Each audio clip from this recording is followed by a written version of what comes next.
Oh, hello. Welcome to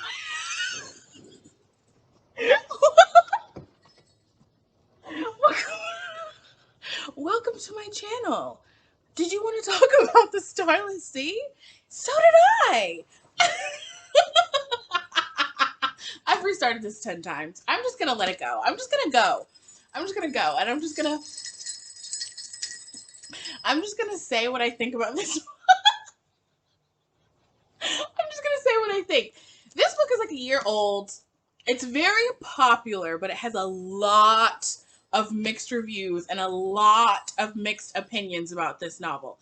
Because this novel is, hold on, let me look.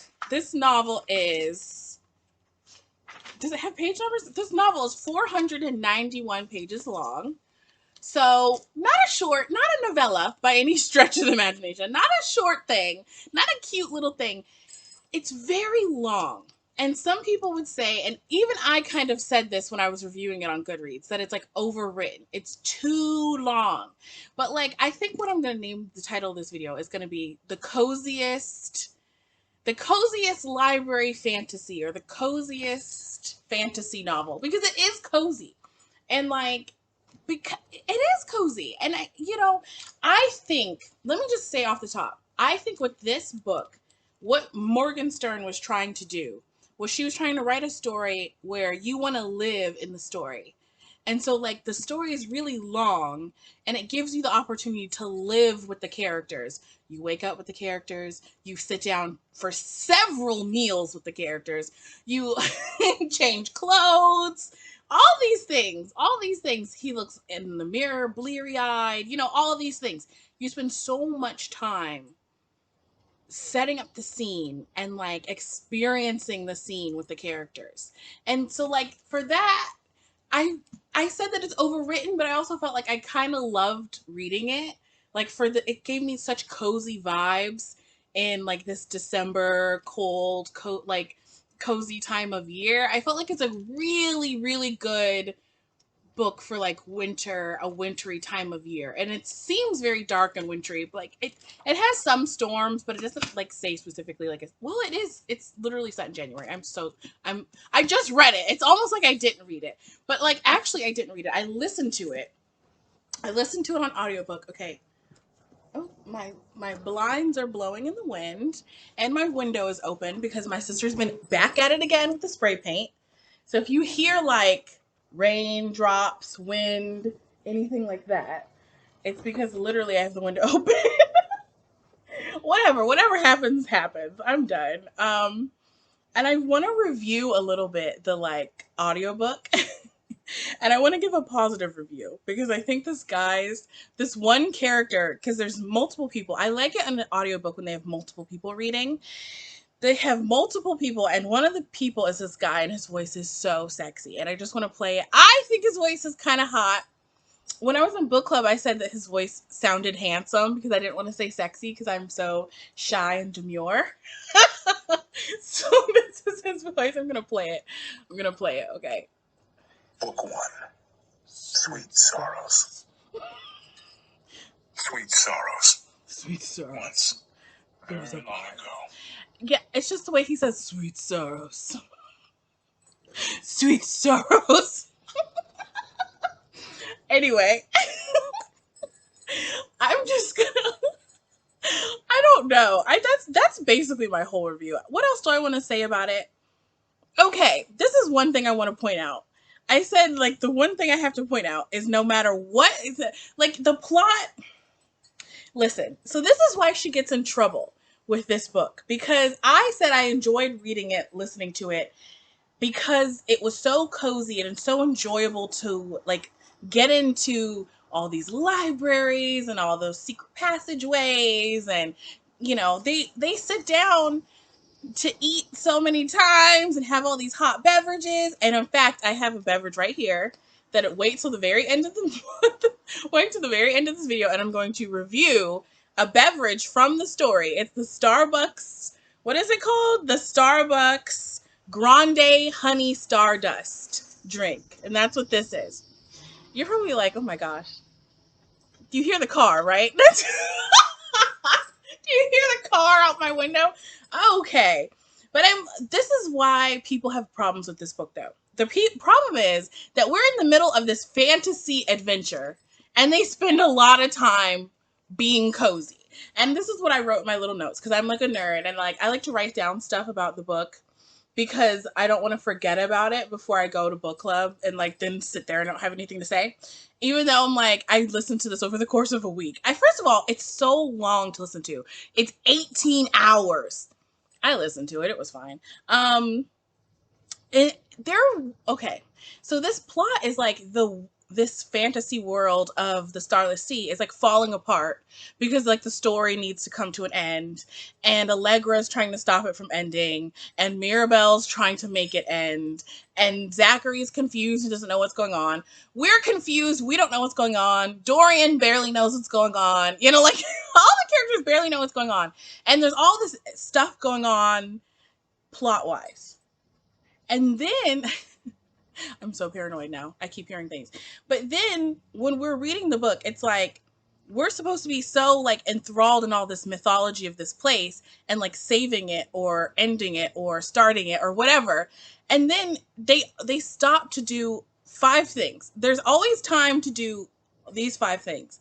Wander aimlessly around dark library halls. That's what a lot of what this is. Stare at elaborately crafted works of art and be like, I wonder how this connects to the mythological story of the Starless Sea. Enjoy a hot beverage. They have many. I mean, like coffee, tea, everything. And like literally hot toddies, literally sidecars, wine. Like they stop for drinks all the time. Not just a hot beverage, but any beverage. They will stop to have a drink anytime. I swear to God. And she has like elaborate descriptions of everything they eat and drink.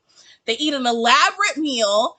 Like it's like they have this kitchen in the story, and you can get anything. It's kind of like the Replicator on Star Trek. Yeah, Star Trek. And they just, you can write a note into this little dumbwaiter and it'll literally give you anything you want. And like it'll give you cupcakes, croissants, eggs, omelets. You know, like he sits down at one point in like a tent, and it's like an elaborate meal set out, and he sits down and like starts eating like a turkey leg. Like I'm serious. And I'm just like in the middle of the story, like towards the end, when we're like in the 3rd act trying to figure out what's going to happen in the end. Like he literally has one more repast. I'm like, are you serious? And then, or the next thing, admire and pet the cats. And like, this is what we were joking about in book club. I was like, who's cleaning all the litter boxes? Are the bees the ones that clean the litter boxes? Like, what's going on in this story? It's like so crazy. I just don't get it. You know, and that's what a lot of people had issues with. And the next thing, speaking of not getting it, I really enjoyed the story when I was listening to it, and I like understood things from like chapter to chapter to chapter. But once we got into book club and we started talking about all the details and all the themes and all the motives of different characters, I realized like, oh, I actually have no idea what happened in half of this. I listened to this and I have no idea. Like, if you wanted me to recount what everyone's motives and what was driving the plot as I was listening to it, I can't recount. But I can recount the Grande Honey Stardust. I don't know. That's why this book has mixed reviews. You've probably heard of this before. You probably know that this book has a lot of mixed reviews. And so does The Night Circus, which she also wrote. The Night Circus, people are like, you know, it's all flash and no substance. And that's what they say about her writing, this Erin Morgenstern lady. But she creates like intricate, interesting worlds. And everyone agrees on that. But we can't agree on whether it's like meaningful or worthwhile. Do you see? Because when you get tea from Starbucks, they put it in 2 cups because it's so hot. I thought I got a. Is this a venti? Where's my sticker? It says it's a grande. I got a grande because I'm stupid. But it's a grande in the book. It's a grande. So in the book, they go to Starbucks and there's this cute, funny scene that I like copied down. There's like a PDF online. I don't support PDFs of stolen books, but they have this funny exchange in the book. So if you're listening this far, okay, just go with me. So he says, What was that you ordered? He asked. Information. Not enough people take advantage of the secret menu. Have you noticed that, Zachary? So Mirabelle says to Zachary, have you noticed not enough people take advantage of the secret menu? And then he's like, Zachary's like kind of highfalutin, like, I go to independent coffee shops that write self-deprecating menus onto chalkboards. And then Mirabelle goes, and yet you had a very specific Starbucks order on the ready. It's just like, I like that. It's like, just admit, like, we all like, I like to go to independent coffee places, but I also like Starbucks. Like, it is what it is. So this is the Grande Stardust, and what the recipe that she gave the girl, or that she gave Zachary, is an Earl Grey tea with soy milk, honey, and vanilla. So it's basically like a London Fog latte. Can you see it? No, it's too white. It's like a London Fog latte, but you get soy milk in it. And I'm like, it's going to taste just like a regular one. You get soy milk and honey and vanilla. So it already comes with pumps of vanilla. I put honey from home and mixed it in just now. This little honey right here. Literally before I started filming just now. And here's the first taste test. It's good. It's good. I like it. I like a London Fog latte. It's good. It's delicious. That's the whole video. if you're still here, if you're still here, leave me a latte emoji. I know y'all don't watch all the way to the end, but if you do, bye. Thank you for watching.